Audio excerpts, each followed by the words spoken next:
il y avait ce besoin, voilà. Donc c'est une équipe pluridisciplinaire qui s'occupe de vous. Pour ceux qui sont déjà venus nous voir à l'hôpital, vous connaissez les principaux acteurs. Donc voilà, l'équipe est pluridisciplinaire. Il y a des endocrinologues, des pharmaciens, des cadres de santé, des infirmières et des diététiciennes qui sont à votre disposition. Si jamais vous avez besoin de revoir un petit peu, parce que en général, avant de vous mettre sous pompe, vous avez déjà quand même, on vous a quand même déjà donné des informations concernant la diététique, mais on a toujours besoin des fois que les choses, de réentendre les choses. Donc si jamais vous avez besoin qu'on refasse le point, parce qu'il y a des choses qui dysfonctionnent, voilà, on a une diététicienne à votre disposition pour répondre à vos questions. Alors, ce que je vais vous présenter maintenant, c'est la démarche qui a été mise en place, mais je vais passer rapidement. C'était juste pour vous montrer un petit peu l'intérêt en fait finalement de l'éducation thérapeutique et de l'accompagnement du patient à l'utilisation de ces nouvelles technologies. Alors avant de mettre en place ce programme, on ne l'a pas fait tout seul parce que c'est un programme dédié, c'est un programme pour les patients. Donc pour ce faire, bon, il a d'abord fallu identifier au niveau de l'hôpital qui est-ce qui était motivé, qui est-ce qui voulait s'impliquer, parce que vous avez pu vous en rendre compte, ça demande du temps. Il faut être formé à ces nouvelles technologies qui évoluent rapidement, il faut être disponible, il faut donner un peu de sa personne aussi. Et puis il faut aussi au niveau de l'hôpital, il fallait aussi qu'on ait de quoi vous accueillir, qu'on ait de quoi vous former. Voilà. Puis après, c'est un programme pour vous. Donc on s'est rapproché de vous pour savoir voilà, de quoi vous aviez besoin en termes d'utilisation quotidienne de ces dispositifs. On s'est rapproché surtout des patients qu'on avait autour de nous, des patients que je dirais des patients experts, qui connaissaient déjà depuis plusieurs années ces dispositifs, qui avaient déjà de l'expérience. Donc on leur a demandé, voilà, si on mettait en place un programme d'éducation thérapeutique, qu'est-ce qu'il faudrait apporter comme information et quelles sont les difficultés que vous rencontrez au quotidien pour que nous, on puisse développer des outils pour y répondre. Puis après avoir fait ces deux premières étapes-là, on a eu des locaux. On savait exactement, exactement non, mais on savait un petit peu déjà quelles étaient les attentes et les besoins des patients, quelles étaient les difficultés rencontrées. Et puis voilà, nous, il a fallu qu'on se forme, voilà, parce que quand on est face à vous, pour répondre de façon correcte, je dirais, et pour vous accompagner, pour que vous soyez en sécurité et en confiance vis-à-vis de nous, il a fallu qu'on se forme. Il faut qu'on fait une formation en continu, il faut tout le temps qu'on remette à jour nos connaissances pour pouvoir vous donner des informations utiles et aussi, je dirais, actualisées. Puis après, bon, il a fallu structurer le programme parce que c'est à l'hôpital, donc il fallait qu'on demande des autorisations, qu'on ait quelque chose de construit, quelque chose d'efficace, je dirais, il fallait qu'on donne des objectifs, qu'on justifie l'intérêt de cette structure pour vous. Puis après, il a fallu concevoir voilà, des outils pour vous accompagner.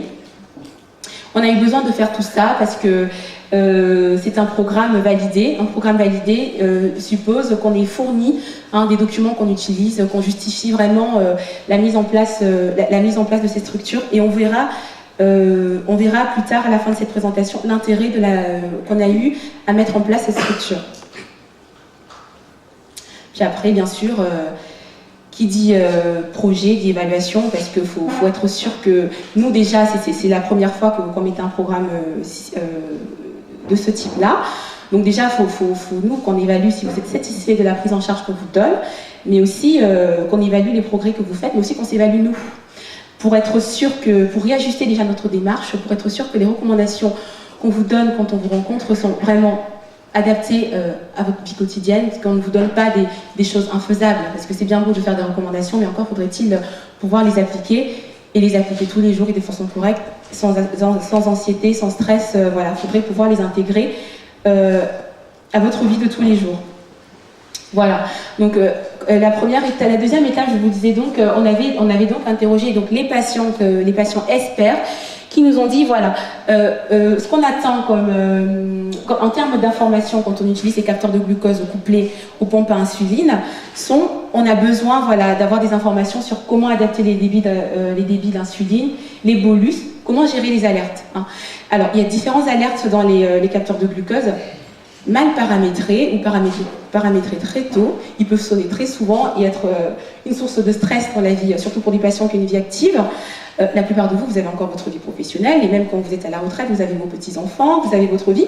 Donc si vous avez les alertes qui sont tout le temps, pour ceux qui veulent garder leur diabète pour eux, c'est normal, et ne pas le partager avec l'entourage où ils se trouvent, s'ils ont des alarmes qui sonnent aussi en permanence, ça peut être très gênant, et en général, c'est une source d'arrêt d'utilisation de ce dispositif, qui pourtant, on l'a vu, est un outil qui peut être un outil vraiment très bénéfique dans l'amélioration de votre diabète. Voilà. Puis après, voilà, ils nous ont répondu, il y en a aussi parmi vous, de ces patients-là qui nous avaient répondu, voilà, on a besoin d'avoir une bonne connaissance des fonctions de la pompe et du capteur, comment ça marche, à quoi elles servent, à quoi servent vraiment toutes ces fonctions qui sont paramétrées dans ces outils, et comment les utiliser de façon correcte. L'explication donc entre ce taux de glucose interstitiel que je vous disais et la glycémie capillaire, voilà, comment gérer ça de façon quotidienne. Pour les patients qui sont là et qui l'utilisent, vous avez déjà pu remarquer, des fois vous faites votre glycémie capillaire et vous avez de très grands écarts, le capteur vous dit que vous êtes en hypo, vous faites votre glycémie capillaire et en fait tout va bien. Donc comment gérer ce genre de situation? Donc on est là, c'est pour ça qu'on met en place ces structures-là pour répondre à ces questions-là et surtout vous accompagner pour que vous puissiez utiliser cet outil sans stress, je dirais. Voilà, donc une compréhension également de l'insulinothérapie fonctionnelle.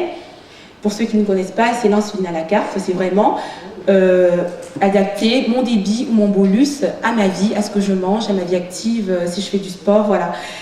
La compréhension, donc les conditions optimales et les conditions de gestion des calibrations. Donc finalement, c'est un point important, on va voir qu'il réapparaît souvent, parce que c'est, je dirais, l'élément clé. Et tant qu'on ne sait pas bien faire des calibrations, on n'a pas confiance au capteur. Et quand on n'a pas confiance au capteur, on ne l'utilise pas bien. Et puis voilà, la gestion des glycémies. Quand est-ce que je réagis? Quand j'ai une alerte, est-ce que ça veut dire que là, je dois faire mon bolus? Qu'est-ce que je fais? Enfin, ce sont des questions là, que vous nous aviez posées. Voilà. Et on a essayé d'y répondre. J'espère qu'on y répond. Voilà, en vous proposant ce programme. Et donc, les principales difficultés que vous nous avez rapportées, c'était, voilà, donc on retrouve l'écart entre la glycémie réelle qui est là et la glycémie estimée, le taux de glucose estimé par le capteur. Donc c'est des problèmes qui sont aussi rapportés dans la littérature. Il y a des équipes qui publient également. Enfin, voilà, c'est un élément clé dans l'utilisation. Et une fois qu'on a compris comment ça marche et qu'on fait confiance au capteur, je ne dirais pas que tout roule, mais on l'utilise au mieux. Voilà, la gestion des alertes de la pompe à insuline et aussi du capteur. On a vu que ça pouvait être très gênant. Les dysfonctionnements qu'on peut avoir avec le capteur, M. Pelat vous en fera part. Donc on retrouve donc les problèmes de calibration qui donc évidemment sont couplés à l'écart qu'on peut observer entre les deux valeurs qu'on peut obtenir et la pose du capteur à domicile. Bon, je dirais que cette étape-là, c'est un problème au début, mais les patients, au bout de la deuxième, troisième pose, le font en général très bien tout seul, parce que vous êtes déjà habitué à poser la pompe à insuline, donc c'est un petit peu le même fonctionnement. Voilà, donc après avoir eu tous les accords institutionnels, on sait donc, on a mis en place donc ce programme que vous connaissez, qui est réalisé en hospitalisation de jour au B2 dans le bâtiment des USN à l'hôpital de l'Évêque, pour ceux qui connaissent. Et pour ceux qui ne connaissent pas, si vous avez besoin de vous renseigner, c'est là-bas. Voilà. Donc la prise en charge est individuelle. J'insiste individuelle parce que pour le moment, elle est individuelle en tout cas, parce que comme on l'a vu, l'outil qu'on va utiliser principalement pour vous accompagner, ça va être l'enregistrement de vos données. Et vos données sont individuelles, donc chaque patient a son diabète, donc on va essayer d'utiliser ces courbes-là pour se rapprocher le mieux de vous et de votre vie et de vous donner des recommandations propres à vous. Voilà. Après, ce qui serait intéressant, il serait aussi intéressant dans l'évolution de ce programme de mettre en place peut-être des ateliers collectifs qui vous permettraient d'échanger sur vos pratiques quotidiennes, les difficultés que vous pouvez rencontrer. Et c'est toujours enrichissant un échange entre patients experts et patients débutants. C'est toujours bien de savoir voilà, quelles sont les difficultés qu'a rencontré le patient expert au début, comment il a pu les surmonter. Il y a des problèmes qu'on sait mieux expliquer que quand on a été patient. Voilà. Donc rapidement, maintenant on a une grande file active. On a une file active maintenant, en septembre on avait 23 patients, on en est à une cinquantaine. Donc alors, comment on structure donc cette prise en charge? Donc, je vous explique au départ pour les pompes à insuline, le médecin prescrit, le prestataire vous forme un petit peu, puis quand vous êtes prêt, on vous pose la pompe à insuline. 6 mois après, quand vous maîtrisez, quand vous êtes bien formé à l'utilisation de votre pompe, vous gérez bien vos débits, on met le capteur. On ne met le capteur que quand vous connaissez déjà bien votre pompe, parce que sinon ça fait 2 nouveaux outils à gérer en même temps avec des systèmes d'alerte différents à gérer. Donc voilà. Quand on vous pose le capteur, donc la pose du capteur peut se faire donc soit en ambulatoire, on vous le pose pour ceux qu'on a dû poser au B2, ou on vous le pose en hospitalisation, en fonction des médecins. Voilà. Et donc nous, quand on vous voit le premier jour, on commence un petit peu à vous présenter le dispositif. Alors on fait ce qu'on appelle un diagnostic éducatif. Bon, c'est un gros mot pour dire qu'en fait, on essaie de discuter avec vous pour comprendre un peu votre diabète, savoir un petit peu comment, comment vous vivez votre maladie finalement chronique, comment vous avez réussi à l'intégrer à votre vie, comment on peut vous aider, qu'est-ce que vous attendez de nous. Enfin, c'est très important parce que vous êtes le centre de la prise en charge. Donc on ne peut pas vous donner de recommandations si finalement on ne sait pas qui vous êtes. Voilà. Donc c'est pour ça que finalement les premiers entretiens peuvent durer très longtemps parce qu'on a besoin de discuter avec vous pour bien vous connaître, pour savoir déjà ce que vous savez, d'où vous partez et voilà ce qu'on peut vous apporter finalement en plus. Puis après on revoit les patients. Donc pour ceux qui sont là, vous devez connaître la procédure. Donc on vous revoit à 1 semaine. On pose le capteur la première fois. On peut soit le poser nous en vous montrant, soit pour ceux qui le veulent, on leur fait poser directement. Puis on vous revoit, on vous présente déjà quelques fonctionnalités. On ne met pas d'alerte parce que en général la première semaine c'est un peu dur. Hein. Puis après, parce qu'on a eu des patients chez qui on a posé d'emblée des alarmes qui nous ont dit non, il ne faut pas le faire. Et donc on se base évidemment sur ce que nous disent les patients pour adapter notre prise en charge progressivement. Voilà, donc là, à 1 semaine, on vous revoit. On regarde avec vous un petit peu comment s'est passée la première semaine. En général, vous avez plein de questions parce qu'on n'a pas pu tout vous dire la première fois. Évidemment, on ne peut pas tout dire, il y a beaucoup de choses à dire. Et puis, donc, on vous revoit à 1 semaine. En général, vous nous racontez un petit peu comment ça s'est passé, les difficultés rencontrées. On essaie d'y apporter des solutions quand on peut. Malheureusement, on ne peut pas toujours, hein. Mais on essaye de répondre le plus possible aux problèmes et aux difficultés que vous pouvez rencontrer. Puis en général, on télécharge la première courbe, les premières courbes enregistrées. Et puis là, on commence à vous montrer un petit peu l'intérêt et que peut avoir l'utilisation des capteurs, l'apport des courbes pour la gestion du diabète. Voilà, on vous montre un petit peu comment interpréter les données, comment les utiliser, quand est-ce qu'il faut faire un ajustement thérapeutique, un resucrage, comment, un bolus, voilà, à quel moment je le fais, quel est l'écart que je dois respecter si je dois me faire de bolus, voilà. On commence à travailler sur ces points-là avec vous. Hein, et puis, on commence à vous présenter un petit peu les différentes alertes du système. Pour ceux qui l'utilisent, hein, vous connaissez les différentes alertes. On va avoir des alertes d'hypoglycémie qu'on peut programmer. Il y a 2 types d'alertes. On programme une alerte. On fixe le seuil, évidemment, avec Monsieur Katarji, mais aussi en fonction de vos courbes. Hein. Chaque patient aura son seuil, aura un seuil différent parce que ce sera fixé en fonction du profil glycémique du patient. Voilà. Puis vous avez des alertes d'hyperglycémie, pareil, dont les seuils seront fixés donc de façon individuelle en fonction de vos données. Et puis on évalue un petit peu votre satisfaction. S'il y a des choses qui ne vont pas, on essaie de les corriger et de les améliorer. On vous revoit à J0, une semaine plus tard, puis 1 mois plus tard.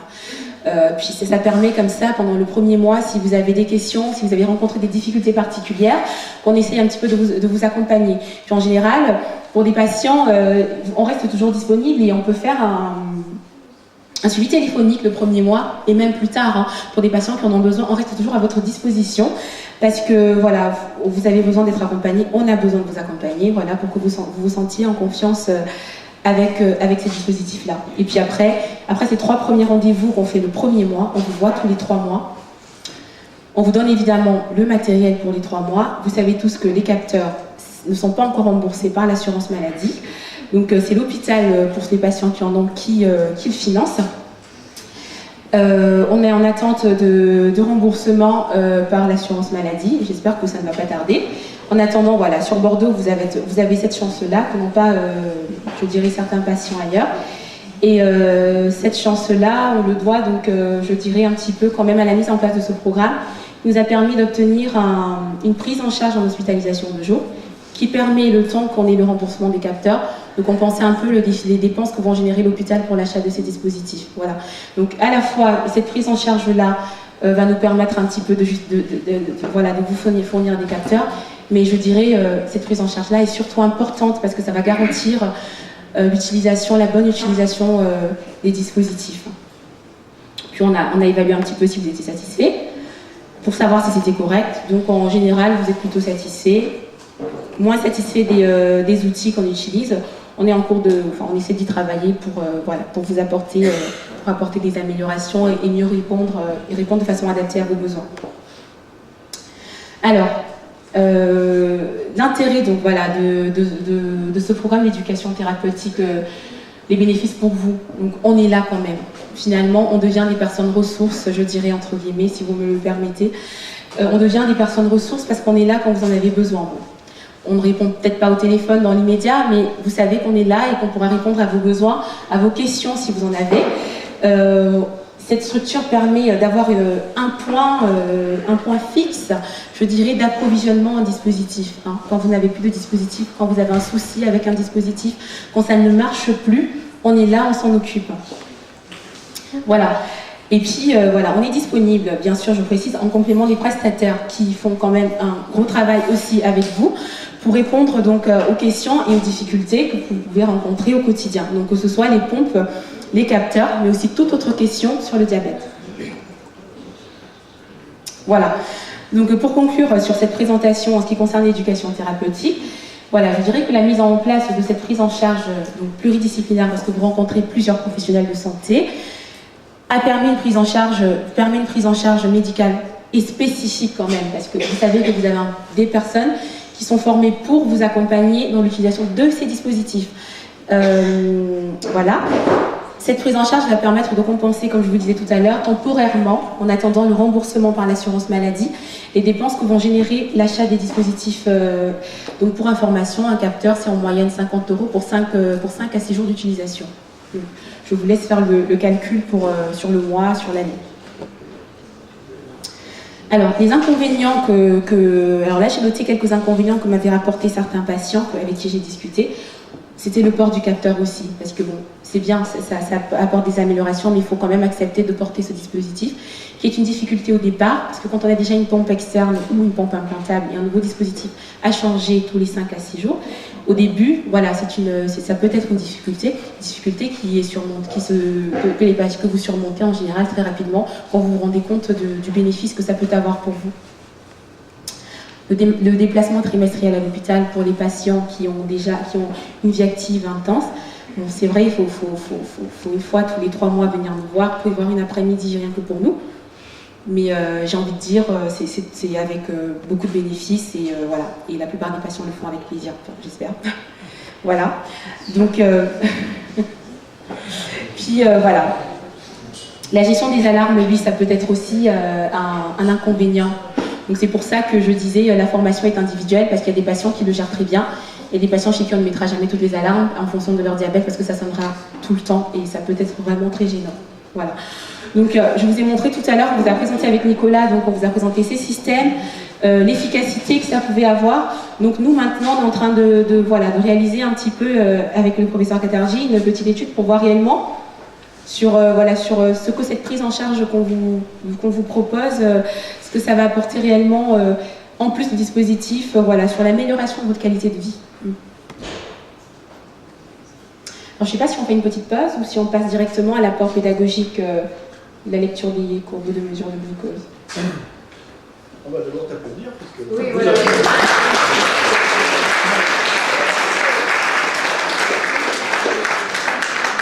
Et puis ensuite, on va demander s'il y a des questions. Alors pour l'instant, c'était la mise en place. Donc vous avez compris que la mesure continue est un complément à la glycémie discontinue, qu'il y a la possibilité de mettre en place des alarmes, des alertes. Alors ceux qui ont ce système savent de quoi on parle, les autres ne savent pas. Donc ça sonne lorsqu'on ne sent pas les hypoglycémies. Et ça, c'est un vrai souci dans la vie du patient diabétique, puisque parfois ça le confine chez lui, il a peur de sortir, peur de faire des malaises à l'extérieur. Donc c'est un système qui qui sonne en fait, mais trop d'alarmes tue les alarmes parce que ça devient anxiogène. Donc il faut qu'on trouve le juste milieu, le consensus comme on dit, entre alerter et puis ne pas augmenter l'anxiété déjà générée par la maladie diabétique. C'est tout ça, c'est tout ce programme qui est mis en place. Et d'autre part, c'est que ça montre en continu des choses, mais en même temps, ça enregistre, puisque ce sont des systèmes électroniques, donc ça nous permet, nous aussi, de façon rétrospective, de savoir comment vous êtes comporté par rapport à telle ou telle situation, de façon à l'améliorer. Tout ça pour obtenir un équilibre glycémique aussi proche que possible de la normale, mais quoi qu'on fasse, et on le sait, les hypos et les hyperglycémies feront toujours partie de votre vie des patients diabétiques. Le tout, c'est de les minorer aussi bien en fréquence qu'en magnitude. Voilà. Alors, donc le but, ça a été de présenter ça, de faire parler les soignants, et puis ensuite, faire parler bien évidemment les soignés. Alors, est-ce que vous avez déjà des questions avant de passer à la suite ou des observations? Puisque c'est vous qui allez parler après ou c'est les patients? Ah oui, donc ensuite un patient va... Monsieur Polas, il est là. Donc on appelle ça un peu pompeusement l'apport pédagogique. En fait, c'est tout simplement qu'est-ce que nous apprend le fait d'avoir porté ce système. Côté soignant, c'est l'apport pédagogique qu'on partage avec vous, mais on l'a demandé à des patients qui sont porteurs parmi les premiers, de longue date de ces systèmes, déjà un an. Qu'est-ce que ça leur a apporté? De quelle façon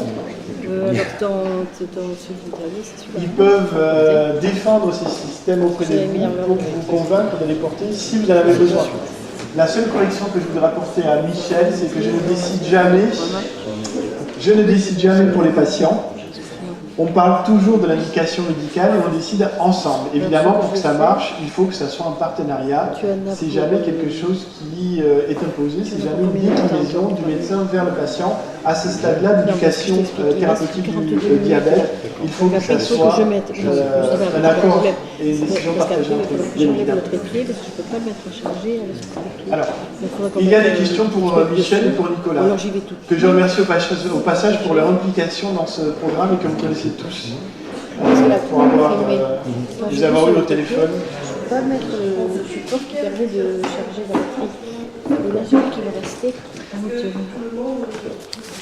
39 minutes. Et vous parlez en connaissance de cause. Donc effectivement, c'est pas... Donc ça fait 50 € par semaine, par capteur, tous les 6 jours. Par mois, ça fait... 400 €. 400 € par mois, par an, ça fait de l'ordre de 4 000 que pour le consommable. Ensuite, donc le consommable, vous l'avez compris, ceux parmi nous combien de patients parmi nous ont des capteurs? Voilà. Donc ce n'est pas encore la totalité des patients diabétiques. C'est à peu près le système, c'est à peu près, ça dépend des systèmes. Le navigateur, c'est à peu près la moitié d'une petite boîte d'allumettes qu'on porte sur soi en sous-cutané. Donc ça a effectivement un certain coût, il faut l'accepter aussi, mais ça a un coût. Et il y a le consommable et ensuite il y a le capteur lui-même, qui est de l'ordre de quelques milliers d'euros quand même, sans compter l'éducation. Parce qu'en fait, il faut payer aussi l'infirmière, la diététicienne, donc tout ça doit être pris en charge par l'assurance maladie. Donc les autorités de tutelle nous disent c'est très bien, mais nous ce qu'on veut, c'est pas poser des gadgets, c'est pas utiliser des systèmes pour utiliser des systèmes, c'est qu'on veut l'amélioration de la qualité de vie éventuellement, mais surtout diminuer les hypoglycémies, puisque vous savez que le fait d'être porteur d'un diabète multiplie par 3 le risque d'être hospitalisé en urgence, par rapport à quelqu'un qui serait non diabétique. Donc, ce qu'ils veulent, c'est montrer que ces systèmes diminuent d'abord les accidents du diabète d'une part, et que d'autre part, ça peut diminuer les complications liées à la maladie diabétique, c'est-à-dire l'hémoglobine glycée qu'on fait tous les 3 mois. Et donc, on vous l'a montré, Michel, c'est que le fait de porter ce système de façon aussi continue que possible diminue l'hémoglobine glycée d'à peu près 0,6 points chez les patients qui sont déjà bien traités. Parce que là, on est passé des injections, c'est-à-dire souvent de 7 à 8, presque 8% d'hémoglobine glycée. Lorsqu'on passe à la pompe, on commence à flirter avec les 7%. On diminue déjà d'un tiers le risque de glycémie par rapport aux injections. Et bien là, on continue à grignoter quelques pourcentages.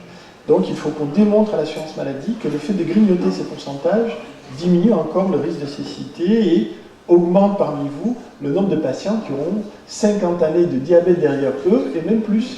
Puisque désormais, on a le plaisir d'avoir des patients diabétiques centenaires. centenaire. Moi qui suis déjà vieux, quand j'étais interne, je suis désolé, mais on ne voyait pas ces patients-là. Donc là, on a, grâce aux pompes, grâce aux analogues de l'insuline et à ces nouvelles technologies, des patients qui sont centenaires comme la population. Puisqu'à l'horizon 2030, je ne sais pas comment ça a été estimé, mais il y aura un bon nombre de la population française qui sera centenaire. Voilà, donc on diminue les complications, encore faut-il le prouver par les études. Et alors les études, ça prend du temps, puisque les complications, il faut les enregistrer à chaque fois, et ce qu'on a moins d'hypoglycémie. Donc il faut le prouver, et c'est pour ça qu'à chaque fois qu'il y a des études cliniques, on vous les propose, puisque c'est vous qui faites avancer au fond votre bien-être et la science aussi pour les autres patients. Et tu as parlé de toutes les études, mais il y en a une qui est française, qu'on appelle l'étude Capteur-Evadia, qui a montré les mêmes choses, et certains parmi vous ont participé à ces études. Alors l'avantage, c'est qu'on vous fait essayer les nouvelles technologies, en fait gratuitement, et c'est aussi pour la bonne cause, puisque ça servira aux autres patients si les systèmes sont remboursés. Donc tout ça pour dire, à l'heure actuelle, on nous a autorisé 2 patients par mois. C'est la raison pour laquelle, quand on reçoit des appels, on vous dit, ok, il y a une liste, mais il y a une petite liste d'attente. Ne vous en veuillez pas, ce n'est pas la peine de vous en prendre à Michel, elle y est pour rien. On nous a donné assez d'argent pour 2 patients par mois, et on va prioriser les poses de capteurs pour les patients qui font des hypoglycémies sévères. Alors, qu'appelle-t-on hypoglycémie sévère? Ce sont des hypoglycémies qui font qu'on n'a pas le temps de se resucrer soi-même. C'est une tierce personne qui le fait, c'est soit le médecin, soit le SAMU, soit on est amené d'aller aux urgences. Hypoglycémie modérée, c'est lorsqu'on a le temps de se resucrer soi-même. Voilà. Donc ça, c'est la grande priorité, puisque quand ça chute plein pot, la glycémie, le système va se lire. Donc ça permet à la personne de se resucrer avant qu'il y ait un gros souci. Voilà. Et les gens qui ont été amenés aux urgences pour des raisons d'hypoglycémie sont prioritaires. Voilà. Et puis ensuite, ce sont les personnes pour lesquelles, malgré l'utilisation des pompes, par exemple, et de la glycémie discontinue de façon correcte, on n'arrive pas à grignoter les derniers chiffres après la virgule d'hémoglobine glycée. Quand ils sont à 8,4, 8,5, et si je veux dire, si on rame un peu, on va leur donner un petit coup de boost, ça peut être transitoire par les capteurs, à la